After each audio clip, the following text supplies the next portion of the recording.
Hello, friends. This is Dave Hurwitz, executive editor at ClassicsToday.com, here with random reviews from the Overflow room. We've got Lenny back there blocking the air vent so that we don't have undue noise and vibration, hopefully. And we're working alphabetically backwards. We're in the middle of the letter T, and I'm sitting down here staring at a ton of Toscanini. Yes, I had a Toscanini phase. I never had a Furtwängler phase. Well, I had a quasi-Furtwängler phase, but I really had a Toscanini phase because my friends here were really pushing it when I was in college. And then afterwards, I was quite friendly with the wonderful, wonderful music critic Harris Goldsmith, and Toscanini was his god. And so in order to have a decent dinner table conversation, I had to be able to get together with Toscanini and talk about it. And then there was Mort Frank and all these other people who I met as I was growing up as a music critic. And they were all Toscanini people. The Furtwängler people were mostly over in Europe. And there were a few over here too.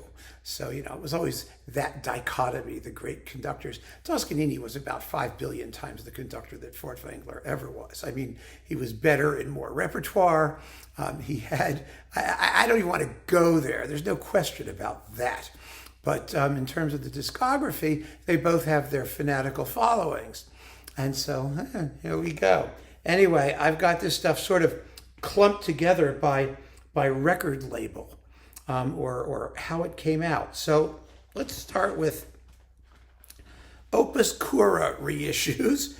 Now, Opus Kura is a Japanese historical label that does very, very faithful, non-interventionist transfers generally. And whether they're any good or not depends on how good the source material was, because they work directly from 78s and things like that. They don't have access, I don't think, to, like original shellacs and things like that. But some of the stuff they have sounds wonderful.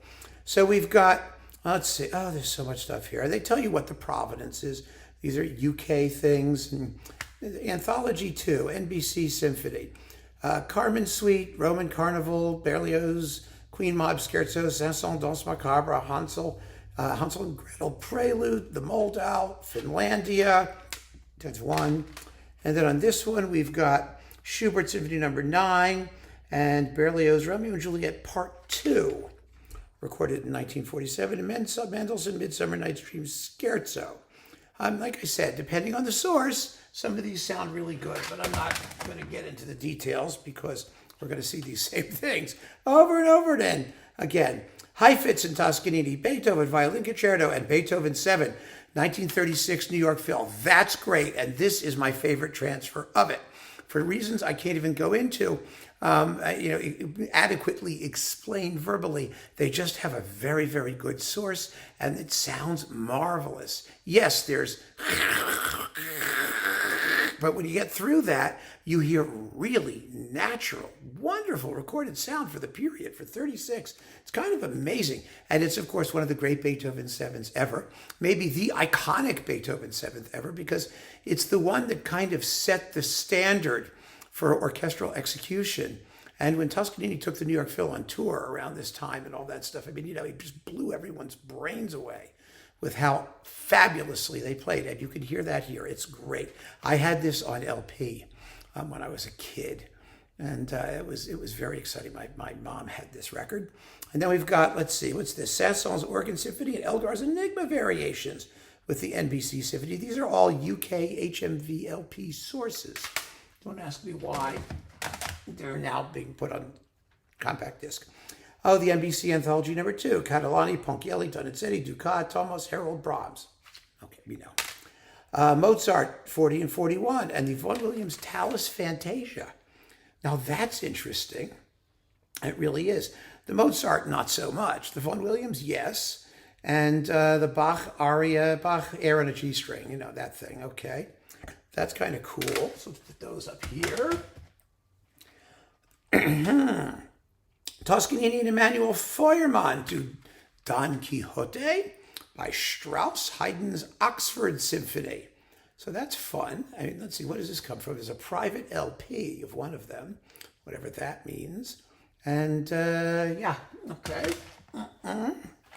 Shostakovich 7. from 42. That was famous. You may remember there was a contest for everybody in the West to do this first. Tchaikovsky did it, Toscanini did it, everybody did it. The Toscanini performance, apparently Shostakovich hated. Said he despised it. Well, that's okay. Wagner recordings, RCA 78, 1941 to 46. All right, Beethoven 5, Egmont, Haydn 88, and bits of La Traviata preludes to Acts 1 and 3. Okay, and the Egmont Overture, and this was from the Beethoven 5th is from 39. And that series of thingies that goes there. And finally, Schumann's Renner Symphony and Daphnis and Chloe and Festa Romana. So it's like these are all UK sources. And so you can listen and see how the different sources sourced. If that floats your boat. I gave up on it decades ago, but I hung on to the things because, well, I just do. What can I say? All right, next. Oh, my. Naxos Historical. Here they are. Naxos Historical Toscanini edition. There's the concert edition, which has some live stuff. And then there's like other things that we've heard before. So, Sibelius 2, Swan of Tuonela, Finlandia, Pohjola's Daughter, Lemminkainen's Return, and Finlandia. I mean, it's really very, very cool to hear Toscanini do all this stuff, I have to say. Some of this was released commercially, some of it was not, I think. Let's see, it is recorded at Rockefeller Center, New York on 7 December 1940. All righty. Beethoven 5 and 7, New York Phil Recordings. We know the Beethoven 7th, yes, don't we? We'll get those there. Wagner stuff and the Brahms Haydn variations with the New York Phil from 36. It's Lohengrin Preludes, Götterdämmerung, Dawn and Siegfried's Ride Journey, and the Siegfried Idyll taking only 16 minutes, as it should. Damn it. Wonderful. It's absolutely wonderful. Toscanini was an amazing Wagner conductor. He really was. Astounding. And he doesn't get much credit for it, but wow, could he play Wagner. Brahms, Symphony No. 3, Gluck Overture, Iphigenia and Aulide. That's Wagner's arrangement. Liszt from the Cradle to the Grave. Well, that's interesting. Kodai, Marashek Dances, Martucci, Danza Tarantella, 1941. This is why Toscanini was such the greater conductor than Furtwängler. I mean, he did a lot of stuff, and he did it all enormously well. Somehow I don't see Furtwängler managing that. No. I know he played more than he recorded than we have left. There were other things, but like, no. 1929 to 36 New York Phil stuff. It's been done a million times. It's on a million different labels. It's okay. Martucci, Symphony No. 1, Smetana Barter Bride Overture, Liszt Orpheus, Ravel, Daphnis, and Chloe. Suite No. 2 with broadcast commentary between them. Yes, that's nifty. Schumann, Symphony No. 2, Wagner Faust Overture, Martucci Song of Remembrance, and Tomasini Carnival of Venice. I mean, look at this interesting things here. Vincenzo, and the Carnival of Venice, by the way, are variations on a theme by Paganini. You know, that theme. So that's very interesting. Beethoven, Symphonies 2 and 4, Overture, Leonore No. 3. This is 2 CDs. Let's see, this is a broadcast from 1939, Studio 8H. Haydn, Symphony 88, Mozart 40, Rossini, William Tell. Some of Toscanini's Haydn was pretty good. Some of it was bizarre. His Mozart was never all that fabulous. The Beethoven stuff, string quartet in F major, 2 movements that he did, arranged. Paganini, Moto Perpetuo, and Rossini, William Tell Overture. Well, that's fun. So, okay. Haydn, Clock Symphony, Mozart, Hafner, New York Phil, 1929. I can do without those. Not so-so performances and crappy sounds. Who needs it? Beethoven 5, Mendelssohn Midsummer Night's Dream, Scherzo and Nocturne, Dukas, Sorcerer's Apprentice, New York Phil. Worth it for the Dukas. Let me tell you, whatever you think of anything else. I mean, like, a zillion versions of the Scherzo from A Midsummer Night's Dream. Different takes and outtakes and side takes. And we've got two complete performances of The Sorcerer's Apprentice, one with substitute of different take. Oh my God, this is all so complicated. I remember going through this thinking, like, do we really need to know what happened on which day or which take, or which is making me crazy. Brahms, Piano Concerto No. 2 with Vladimir Horowitz, and First Symphony. Well, the First Symphony is really cool. The piano concerto, first movement of the Serenade No. 1 also was up there, which is very pretty. It's nice to have. Verdi, Otello, the famous Otello. It's on RCA. We're going to see that again in a minute. Debussy, all the Debussy stuff. Yes, the Scottish March, the March Écossaise. The Danse, La Demoiselle Élue, from the two movements of nocturnes, Iberia, La Mer, and then rehearsals of all kinds of things. Lots of rehearsals. Wow, that's interesting. I like his rehearsals. He gets all upset about the sound of the cymbals, and right he was. Make him find good ones to do the C. You can't just do the C with any suspended cymbal. It's got to have swoosh. And the original one that they used didn't have swoosh. Shame on them. Wagner stuff with Dame Myra Hess playing the piano. In Wagner, no. Beethoven Piano Concerto No. 3. The Coriolan Overture and Siegfried's Rhine Journey and rehearsal of the Coriolan Overture. Well, that's fun. I liked listening to some of these rehearsals. I mean, when you could hear him screaming appropriately, it was interesting. Ein Heldenleben, Overture to the Magic Flute, Haydn 99. Wow, look at that. This is a fun one. Brahms, German Requiem with the Westminster Choir. This is recorded in 1943. I mean, it's not like my favorite German Requiem. It's in English, it seems. I don't even remember having to play through it. I mean, I did play it, but I was like, oh, it sounds crappy. Oh, and look, the Choral Fantasy and the Ninth. Yes, you got it. Let's see, with Kirsten Thurberg and Novotna and Jan Pearson. You know, it's famous. This is also from 39, from that series of stuff. Now, that is Naxos. Then we have, oh goodness, Guild. Now, these are largely NBC broadcasts, I think, for the most part, with all of the normal stuff, like the broadcast and some of the Naxos things. It's quite similar. So this is 1937 and 1954. Vivaldi Concerto Grosso in D minor, Opus 3, number 11. Oh, this is the debut concert, 1937, in Studio 8H with the NBC Symphony, Brahms 1, and the farewell concert, the Wagner 1954 thing, which actually I think part of it was at least in stereo, if I'm not mistaken. But wow, so there it is. And then we've got Schumann 200th Anniversary Tribute, the Manfred Overture, Symphony No. 2, and Symphony No. 4 with the NBC Symphony under Bruno Walter. Oh, that's nice. And we've got Brahms, Serenade No. 1, Serenade No. 2. We get the whole thing?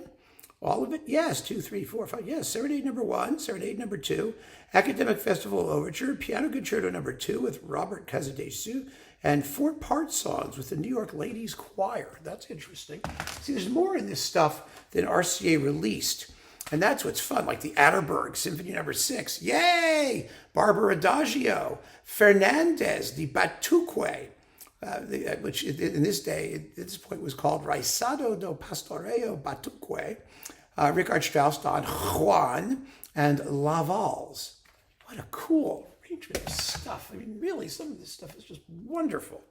Wonderful. Haydn Clock, Respighi, Pines of Rome, The Swan of Twinella, Siegfried Funeral March, Weber, Euryanthe, this is the Gala Concert 1945 with the New York Phil for the benefit of the Pension Fund from Carnegie Hall.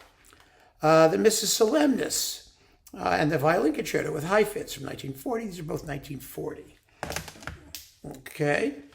All Debussy from 1953, the complete concert. Iberia, Afternoon of Faun, La Mer, and the La Mer rehearsal. And good sound, too. Some of these sound really quite good, these radio broadcasts. All American, Gershwin, Rhapsody in Blue with Benny Goodman and Earl Wild. Yeah! Yeah, go there. Loeffler, Memories of My Childhood. Paul Creston, Choric Dance No. 2. Morton Gould, A Lincoln Legend. And then we get Francesco Mignoni, Festa de Igrejas, a fabulous Brazilian composer. You should hear that. It's fun. And the Concerto in F by Gershwin with Oscar Levant. Okay. Yeah. Then we've got Tuscanini conducts Philadelphia Philharmonia, BBC, La Scala, Vienna Phil, and New York Phil in Schubert, Elgar, Mozart, Rossini, Wagner, Brahms, and Mendelssohn. Oh, gosh, I know I'm getting tired, too, and I've got a bunch more stacks. Maybe we'll do this in 2 parts. I don't know. Vaughan Williams, Tallis Fantasia. There it is again. Brahms, Symphony Number 3, which he never quite got right. Martucci, Notturno and Noveletta. Tchaikovsky, Romeo and Juliet. The War Bond Concert of 1942 and the Complete Concert from 1938. See, I like these complete concert things. All Berlioz Concert. Romeo and Juliet, Damnation of Faust, Scene 7. The Complete Concert and Rehearsal from 1947. Yeah, well, that's cool. Berlioz was really quite good. Brahms Requiem, again, 1943, the Complete Concert. Is that the same as the other one? Herbert, yeah, it's the same as the other one in English. I get to hear not hear it again. Grieg, Holberg Suite, Sibelius 4. That he should have released. That should have been released as an LP. It's a really fine performance of Sibelius 4. Frank Franck, Les Aeolides, Ravel Laval's. This is music. Then the Music for Freedom, Concert for the Liberation of Italy. First movement of Beethoven's Fifth, William Tell Overture, Garibaldi's War Hymn, and the Star-Spangled Banner. Yay. Ooh, and there's a rehearsal of Sibelius 4. 30 minutes of it. That's really nifty. Mendelssohn, 200th Anniversary Tribute. Symphonies 3 and 4, and A Midsummer Night's Dream stuff, and the Hebrides, and Die Schöne Melusine, and String Quintet Number 2, Adagio e Lento. Oh, that's a gorgeous movement. The Violin Concerto with High Fits, and another Italian symphony. Whew. My goodness. Schubert, Unfinished, Strauss, Don Juan, Haydn, Symphony Concertante. Well, that's nifty. It's called Opus 84 for some reason. And Bach, Respighi, Passacaglia, and Fugue in C minor. Well, isn't that nifty? Who would have known? Rossini, Cenerentola Overture, Don Quixote by Strauss with Feuermann, Beethoven 5, 1938. Respighi, Pines, Fountains, and Festivals. Verdi, La Forza del Destino, and Catalani, La Wally, Prelude to Act 4, and Dance of the Water Nymphs. Don't want to miss the water nymphs, really. Boito, Memorial, Mephistopheles, Prelude, Prologue, and Act 3, and then Neroni, Acts 4, and Act 3 and Act 4, Scene 2. And then La Traviata, Preludes, Acts 1 and 3 from La Scala, and Beethoven 1 with La Scala, and all these, this with Cesare Siepi and Ervanelli and Giulietta Simeonato and like famous people. Okay. What's this thing? Oh, it's a spare copy of that Grieg Sibelius 4 thing. All right. So that's Guild Toscanini. Now we have to do RCA. And, you know, RCA is all that stuff in that huge Toscanini box that was issued commercially. And these are just the individual releases of it. There was a 12-disc Toscanini mini edition, which I'm just going to stuff up there. It was excerpts from that larger edition. And so that's just going to go there. I'm not going to waste more time over that. And we've got Toscanini Conducts Verdi with all the Verdi stuff that he did from the RCA edition. And then I've got some miscellaneous, you know, these are what the individual CDs look like that I just stuck in the overflow room. This is a wonderful one, Toscanini Conducts Wagner, because it gives you all of his Wagner stuff, 5 discs of it, and it is marvelous. It really is. Just wonderful, wonderful, wonderful stuff. I mean, you know, you can go back and listen to it uninterruptedly without feeling guilty. And the Complete Philadelphia Orchestra Recordings, that wonderful series of, they're never going to sound great. They're not. They just can't, because the tapes were a mess. But they've cleaned them up about as well as they can be cleaned up. And you know, the performances are outstanding. You've got Schubert 9, Death and Transfiguration, Debussy, La Mer in Iberia, Festa Romana, Romeo and Juliet, Queen Mab Scherzo, Mendelssohn, incidental music from A Midsummer Night's Dream, and Tchaikovsky's Pathetique. A wonderful collection of stuff. Boy, if that had been in good sound, that would have been something else. So now we go to Testament. We're almost done. Don't worry, we're getting there, folks. We are. The Brahms Symphony Cycle with the Philharmonia. I mean, great Brahms, except for the third, which he never quite got, although this may have been his best deal. You've got the fireworks going off in the middle of the fourth symphony from some moron on the roof of whatever hall they were in. And then you've got the trombone flubbing his entrance in the chorale in the finale of Brahms 1. But they are otherwise outstanding Brahms symphonies. And you also get the Tragic Overture and the Haydn Variations. This is from 1952, live and good sound. So that was sort of an important and historical event. Then we've got Wagner excerpts with the NBC Symphony and the Verdi Requiem with BBC. And Mendelssohn Schumann 2, Mendelssohn 3 in Hebrides with NBC. I mean, does this sound familiar? Schubert, Symphony No. 2 in the Grand Duo, orchestrated with Joachim, first ever release with the NBC Symphony. Yes, it was. Unpublished HMV recordings, Mendelssohn Midsummer Night's Dream Stuff, Semiramide Overture by Rossini, Brahms 2. There's that. And then a whole collection of goodies here by Meyerbeer, Goldmark, 2 movements from the Rustic Wedding Symphony, Bizet, the suite from the Jolie Fille de Perthes, Massenet Orchestral Suite No. 7, the Scène Alsacienne, Mozart Symphony and Concertante in E flat, oh, a yummy one for violin and viola, Kalinikov First Symphony, Elsa on Mexico. Somehow I can't see Fort Fangler doing Elsa on Mexico. Can you? I don't think so. Sousa and Smith, the Star Spangled Banner and things. Okay. Well, what the heck? There's that stuff. All righty. And let's see. Now we've got music and arts. Music and arts. It's just, oh my goodness. Beethoven symphonies of various types. The 1939 legendary New York Phil cycle, which is, the complete symphonies and various other overtures and things like that, which is variable. Sibelius 4 and shorter works, which we've seen before. Then some more Beethoven stuff, and Tchaikovsky, Manfred, Romeo and Juliet, and Wagner, Carnegie Hall Farewell Concert. We know that again, and that's also, it is in stereo. It says so right here. Yeah, that's really cool. And let's see, Tchaikovsky, Pathetique, and Manfred, and Prokofiev Classical Symphony, and Glinka, Hota Aragonesa, and Mussorgsky's Pictures in an Exhibition, from recently discovered broadcast transcriptions in best possible sound, or so they say. Verdi Requiem and Te Deum, state-of-the-art 2012 restorations. We are unlikely to hear a more overwhelming performance of the work than this one. Eva! Harvey Sachs, author of Toscanini. Well, I take issue with that, but that's okay. So that stuff goes up there.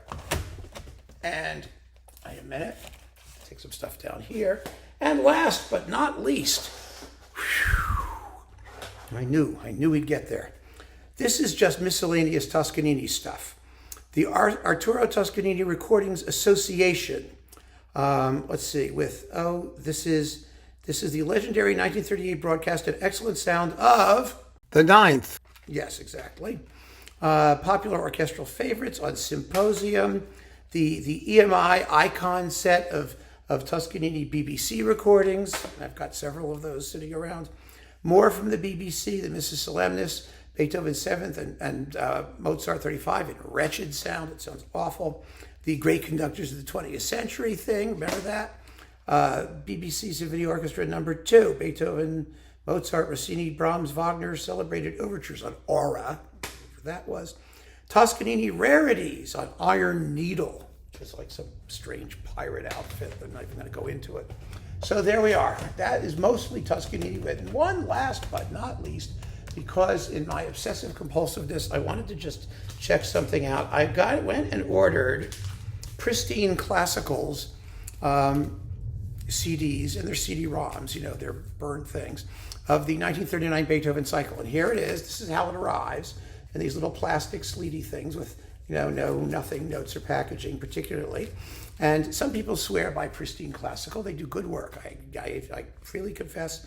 And my experience of these was really pretty simple. The ones that sounded better sound better, and the ones that don't sound so good still don't sound so good. The bottom line is garbage in, garbage out.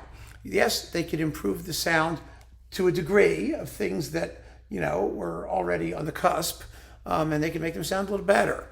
Things that were not on the cusp, there is absolutely nothing they can do with, as far as I'm concerned. I mean, bad sound is bad sound.